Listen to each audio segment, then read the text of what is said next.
Huh? Charles is on a business trip too. I've heard Charles is out of town for work. I haven't heard anything about his trip getting shorter. The lights have been on every night, though. Neighbor gave a puzzled look. Things got a bit awkward between the two of us, but the neighbor just went back to their house. I wonder what's going on. Charles was supposed to be on a business trip for a week, and it doesn't make sense for him to be home without letting me know. As I thought about it, I came up with a possible explanation. So, I called Linda, my mother-in-law, and made a suggestion. Can you and your husband come over to our house secretly? Charles's birthday is coming up soon, and I want to surprise him. Linda replied. Of course, honey. A surprise sounds so thrilling. We'll head over shortly, just hang tight for us. With that, she hung up. All right. Things are about to get interesting. I grinned. My name's Jennifer, and I'm turning 33 this year. Charles and I have been married for 3 years. We met at the company we used to work at. We don't have kids yet. I only switched jobs a year ago. I'm still getting the hang of my job, and I'm worried about inconveniencing the company if I were to take maternity leave right away. So, I want to get more comfortable with my work first before thinking about having kids. I changed jobs to further develop my skills. Charles and I were in the same sales department, him being my senior.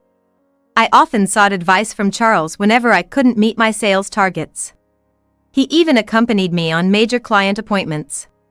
We grew closer as I consulted with him regularly. And soon we were dining out and hanging out together, building a close relationship. Then one day, during one of our usual dinner outings, Charles suddenly proposed. I'm in love with you, Jennifer. I want you to marry me. Having trusted him through our work together, I replied, I'd be happy to. The joy on Charles's face when I accepted was unforgettable.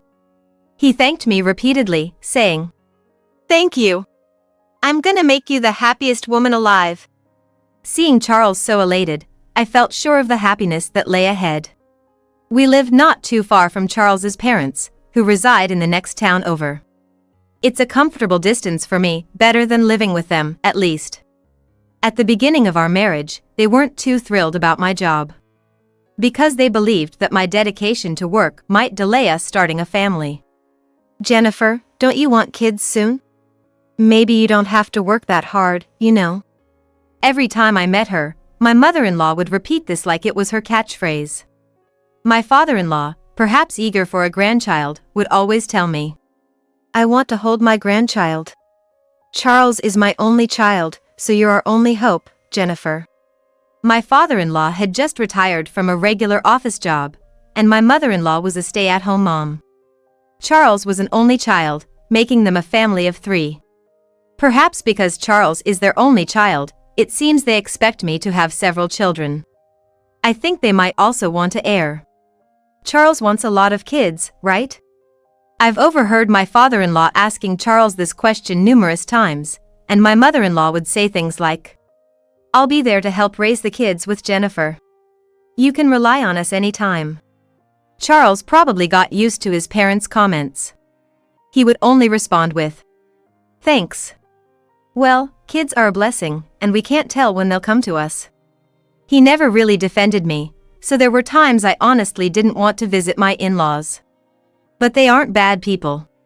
I made some homemade roast beef for you. I remember you said you liked it. I hope you like it. My mother-in-law would often say, bringing me some of her dishes. I admire my mother-in-law for being able to make homemade roast beef, and I genuinely appreciate the delicious food. My father-in-law has his good sides too. Sometimes he would quietly hand me some pocket money, saying, It's not much. I'm not sure if he does the same for Charles. It's nice that he'd give it to me, his daughter-in-law. With such in-laws, I've managed to maintain a relationship of neither being too close nor too distant. However, the pressure for a grandchild from them isn't my only concern. My work has its own set of challenges. Especially with business trip. The company I switched to requires a lot of business trips. At my previous job, female employees had some considerations, so long trips were limited. But it's different now. Perhaps because it's a sales job for construction materials. There are frequent trips. With all products developed in-house, clients are spread across the country, from New York to California. Regularly hopping from one place to another is the norm for proposal sales. Initially, I knew nothing about construction materials, so it was tough. Moreover, most of the business clients are men. At times, some would be dismissive, almost implying, "I can't discuss this with a woman." Being brushed off or not taken seriously was a regular occurrence. However, when a company accepts my proposal, the satisfaction is immense. And when I visit a completed building using our products, it's an inspiring experience that boosts my motivation. But, as I felt more accomplished in my job, the number of trips increased proportionally. Lately, I've been traveling once or twice a month, ranging from short 2-day trips to ones lasting over a week. Some months, I'm barely home due to business trips. It seems my in-laws are not happy with this. One day, when visiting my in-laws with Charles, my mother-in-law sternly questioned, "Jennifer, what do you think of Charles? Don't you want to stay home and cook for him?" She must have been worried about her son. Especially since she's been a stay-at-home mom her entire life, she probably assumed that it's only natural for a woman to prioritize the household. After that, I got an hour-long lecture from her. During this, my father-in-law just sat there, looking extremely awkward, like he'd become part of the furniture. Maybe Charles felt sorry for me getting grilled by his mom, because he jumped in to defend me. "Jennifer's been working hard, you know. I'm often away on business trips, so please, don't be so hard on her." And Charles gave me a reassuring pat on my shoulder. My mother-in-law seemed surprised, probably not expecting Charles to stick up for me. Maybe she thought she was conveying her son's feelings to me. "Well, if Charles says so," she remarked, sounding resigned. Seeing her act like this made me think that she really must love and worry about her son deeply. That was an eventful day. I had spent most of that week on a business trip in Chicago. Initially, I had planned for a week, but my proposal to the client went smoother than anticipated, so I was able to come home 2 days earlier.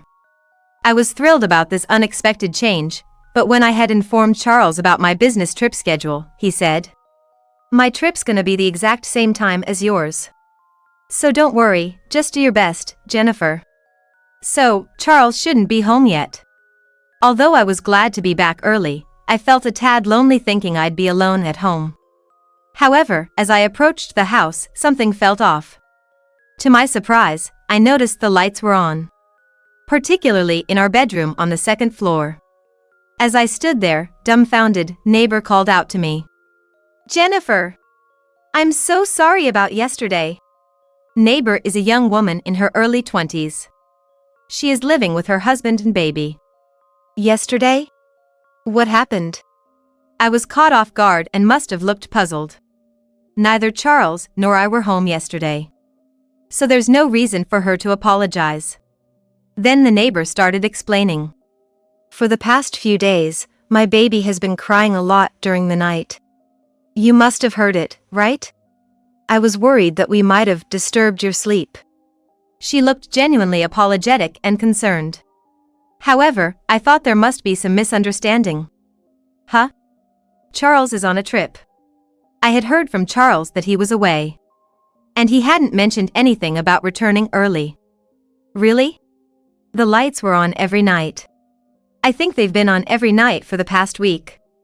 Sometimes, when my baby is crying at night, I carry him out to the balcony to soothe him. Our balcony faces your house directly, so I thought maybe you haven't been on business trips lately. Neighbor looked surprised. It created an awkward atmosphere between us, but then neighbor was called by her child from inside her house and went straight back home. What's going on? I was increasingly puzzled. Charles was supposed to be on a business trip this week. It's impossible for him to be home without notifying me. The reason I think so is that Charles can't cook at all. In the past, I would prepare a lot of meals in advance and freeze them. If I didn't get the food ready to just microwave, Charles wouldn't be able to eat. Suddenly, I wondered if he might have gone back to his parents' place. I decided to call Linda, my mother-in-law, to check. "Hey Linda, has Charles been coming over for dinner all this week?" I asked as soon as she picked up the phone. "No, he hasn't been here," Linda replied with a surprised tone. "That's strange. If he didn't go back home, what was he doing for dinner?" As I thought about it, one reason came to mind. Then, I made a suggestion to Linda on the phone. "Can you and your husband secretly come over? Charles's birthday is coming up soon, and I want to surprise him." Linda replied, "Of course, honey. A surprise sounds so thrilling. We'll head over shortly, just hang tight for us." I knew she wouldn't hesitate to come. She's the kind of person who doesn't think too deeply about things. "All right, this is gonna be exciting." I grinned slightly. "Jennifer, we are here." About 15 minutes later, my mother-in-law came, bringing along my father-in-law. They both must really love their adorable son, Charles. Perhaps it's because I mentioned a surprise for Charles beforehand, but they had such excited expressions on their faces. "What's the surprise gonna be?" my father-in-law asked me with a slightly playful tone. "Charles thinks I'm still on a business trip and haven't come home yet. He must be feeling lonely by himself right now. So, I thought we could all sneak into the house and give Charles a little surprise. I was thinking of ordering everyone's favorite Chinese dim sum for dinner later. How does that sound?" I shared the plan I had thought of before my in-laws arrived. Of course, I have a different motive, and there's a hidden agenda to the plan I shared with them. However, it doesn't seem like my in-laws suspect my surprise plan at all. "Sounds fun! Everyone loves Chinese, so let's order the premium stuff. It'll be on me," my father-in-law said with a sudden smile. "Should we also get some wine later? Charles will surely be surprised." My mother-in-law seemed genuinely pleased. Seeing my in-laws so genuinely joyful made me feel a bit guilty. Thinking about what might happen next, which could steal away their smiles, made me feel a bit uneasy. However, I managed to suppress those feelings and, without showing any emotion on my face, said, "Shall we go then? From here on, it's a surprise, so please be quiet, both of you." I then quietly unlocked the door, and we all entered. There was no light in the entrance, but the outside brightness made things somewhat visible. That's when I noticed. As I had suspected, a pair of red high heels that weren't mine, neatly placed side by side. At that moment, my face went blank, but my in-laws didn't notice. When I glanced at their faces, they still seemed thrilled. They were probably imagining Charles's surprised face, unable to hide their smiles. We then quietly made our way up the stairs towards the bedroom on the second floor. Light was seeping from the bedroom, and there was a faint presence of someone inside. As we got closer, we could hear voices. I pretty much guessed what was happening, so I wasn't shocked. However, my in-laws were probably puzzled to hear voices coming from a room where Charles was supposed to be alone. They both looked a bit bewildered. Without a word, I went up the rest of the stairs and opened the bedroom door. As expected, Charles was in the bedroom. "Jennifer! Why are you here?" Charles said, looking surprised. "I finished my business trip early and came home." "What's going on here?" I spoke to Charles. Next to Charles was a familiar-looking woman. "Well..." Charles seemed at a loss for words. "That figures." The woman with Charles was Linda, who worked at the same company as Charles as a receptionist. I used to work at the same company as Charles before I switched jobs, so I recognized Linda's face. She's younger than me and had just started right out of college. Her hair was brown and beautifully curled. Her nails and clothes were on point, showing she put effort into her appearance. However, even when I was at our old company, Linda had a reputation. And not in a good way. With her looks, it's no surprise Linda is a receptionist. She's very cute. She probably doesn't struggle to find boyfriends. But Linda has a bit of a manipulative side. Rumors had it that she'd frequently switch between men she was dating. A good friend of mine, who secretly dated someone from our company, lamented how Linda managed to snatch him away at some point. That time, I had to listen to my colleague vent till the last train, and all I could do was console her. After hearing such things multiple times, I couldn't help but see Linda as an enemy among women. As I was lost in those thoughts, Linda spoke. "Isn't that Jennifer?" "What a coincidence," she said cheerily. She seemed utterly unaware of doing anything wrong. "Linda, do you realize what you're doing? Charles is my husband, you know." I asked Linda, trying to keep my cool. Though I was a tad irritated, I did my best to hide it. Linda chuckled and said, "Of course I knew. I originally worked at the same company with you, and I tend to want things even more when they belong to someone else." Saying this, she teased me. Twirling her hair with her fingers, she looked at me with a mischievous grin. Indeed, Linda was just as wild as the rumors suggested. She didn't seem fazed by the situation at all. In fact, she seemed to be enjoying the drama. I wonder if Charles couldn't stand this atmosphere. Charles hesitated and began to speak to me. "Sorry, Jennifer, you've been traveling a lot lately. I've been kinda lonely, and you know, eating microwaved meals alone just isn't the same. Then Linda said she'd cook for me and take care of me, so I just..." When I glanced at Charles, his cheeks were slightly flushed. He must be gradually falling for Linda. I let out a heavy sigh and said, "So, that's the situation. What should we do, mother-in-law, father-in-law?" Addressing my in-laws, who were visibly shocked by the unexpected turn of events. My in-laws were standing near the stairs, out of Charles and Linda's view. My father-in-law stood with his mouth wide open in shock. "Why are Mom and Dad here?" Charles hurriedly approached and was bewildered when he saw his parents near the stairs. "You mean these are Charles's parents? Why are they suddenly here?"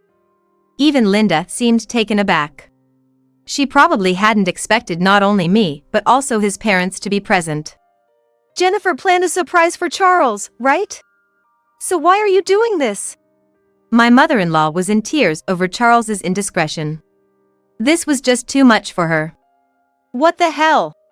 You don't care about Jennifer and you're cheating on her," my father-in-law shouted at Charles, trembling with rage.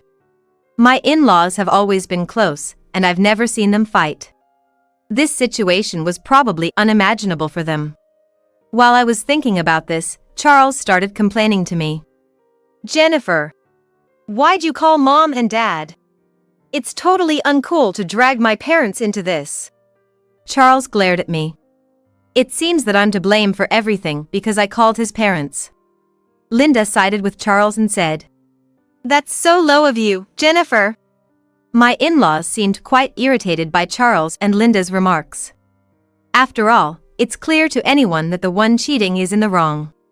My father-in-law was so angry, his face was so red. "Aren't the worst ones Charles and Linda?" "Not just Charles, but it's totally unreasonable for him to cheat in the house I live in too," I said, looking straight into their eyes. I countered firmly. "Just because you were on a business trip, huh? It's my house too, you know.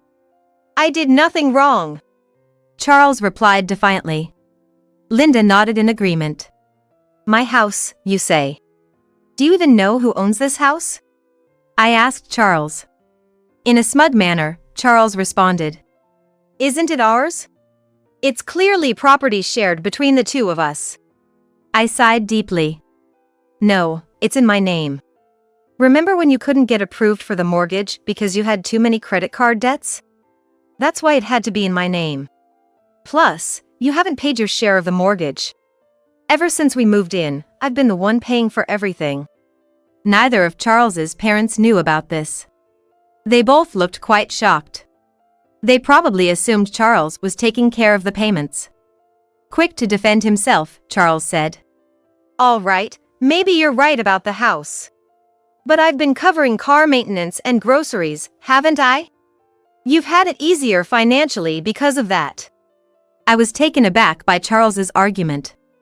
Charles mentioned about car maintenance, but he is the only person uses car.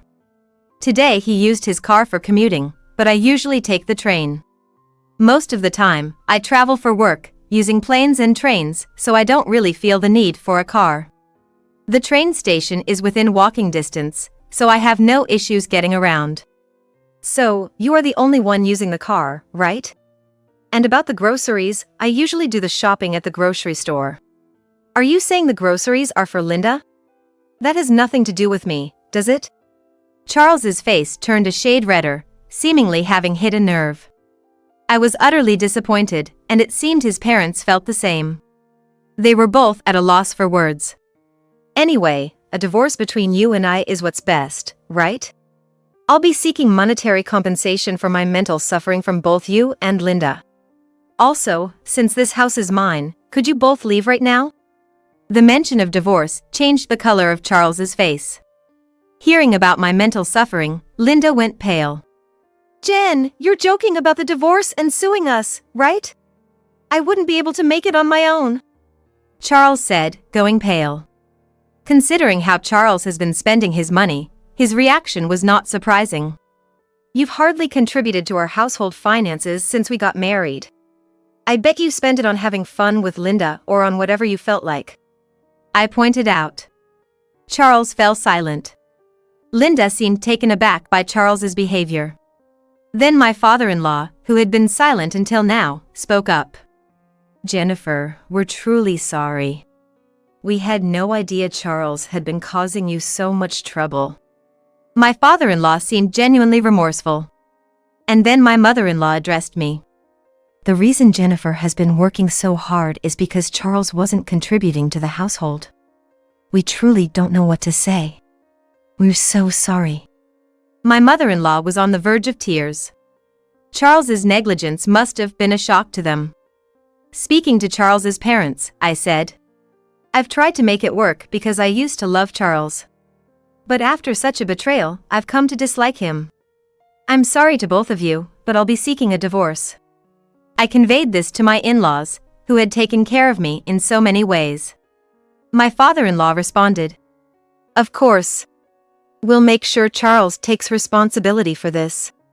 We truly apologize for everything. He sincerely apologized to me and was getting teary eyes. Although I told him he doesn't need to apologize to me, he kept his silence and looked apologetic for a while. Then, my in-laws took Charles and Linda and left. I remained in the house, feeling a mix of sadness and regret, and cried. Later on, the divorce went through smoothly. Through the lawyer my father-in-law introduced me to, I demanded settlement from Charles and Linda. I was able to collect $10,000 from each of them. Being able to collect this amount was also thanks to my father-in-law. He apparently gave them both a long lecture when he took them home that day. You betrayed Jennifer with what you all did. You all better show some real sincerity, he said. But neither Charles nor Linda had the money. Both of them liked to splurge on themselves. So, for the time being, my father-in-law fronted the $10,000 for each of them, and it seems Charles and Linda will repay him later. I'm nothing but grateful to my father-in-law. As for what happened to Charles and Linda afterward, turns out both of them left their jobs. Rumors about Charles and Linda had been circulating in the company for a while. And when my divorce with Charles was finalized, their relationship came to light. Given the circumstances, the company felt the need to take some action. Their solution? Transfer him to a remote branch. Charles was moved to a tiny branch office in a rural area with just a handful of employees. There was absolutely nothing fun around that branch. Apparently, he couldn't handle it, so he resisted and decided he was gonna quit. Of course, his resignation was accepted right away. Linda, being a contract employee, wasn't offered a contract renewal. There had always been negative talk about her in the company, and this incident seemed to be the last straw. An old colleague, who I was close with at my previous company, filled me in on all this. I thought to myself, they got what they deserved. It is what it is. Around the time Charles left his job, he called my cell phone multiple times. At first, I ignored him, but he was so persistent that I finally picked up. What do you want now? When I answered, Charles said in a desperate voice. Finally! Please, you gotta help me out! From what Charles shared, he'd been job hunting since he left his previous job but hadn't been able to secure a new position. He'd been living with his parents, so he was getting by. However, one day, his father-in-law told him to sell his car to repay a debt of $10,000. After selling the car and giving the $10,000 to his father-in-law, he was told, "You're no longer needed here. Go wherever you want and live your life." It seemed Charles had been essentially disowned. "I tried asking Linda, but she's in a similar situation with no money. The only person I can rely on is you. Can you please help me out?" he pleaded. "Why would I help someone who did what you did? We're strangers now," I firmly told Charles off. Yet, Charles wouldn't give up. "Actually, I'm right outside your house now. Can you let me in?" Perhaps because he was desperate, Charles wouldn't back down. So, I calmly told him, "Someone else is living in that house now, you know? I've moved away and live somewhere completely different. In fact, I'd rented that house to someone else. The rent was covering the mortgage, so it's breaking even for now."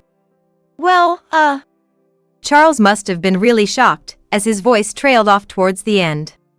"I don't think we'll ever see each other again, so, goodbye." I told Charles that and hung up the phone without waiting for a response. Then, I immediately blocked Charles's number. 3 years have passed since then. I'm as busy as ever. However, one major thing has changed. That's having a child. Turns out, I met someone new after that and got remarried, giving birth to a healthy baby boy. I love my husband, he's really sweet, but oh boy, my child is just adorable. Right now, I'm on parental leave, taking care of my child every day. Of course, I absolutely love the hustle and bustle of work. That's never gonna change. But the cuteness of my own child? That's unbeatable. Even though every day is super hectic, I'm looking forward to spending fun times with my family of 3.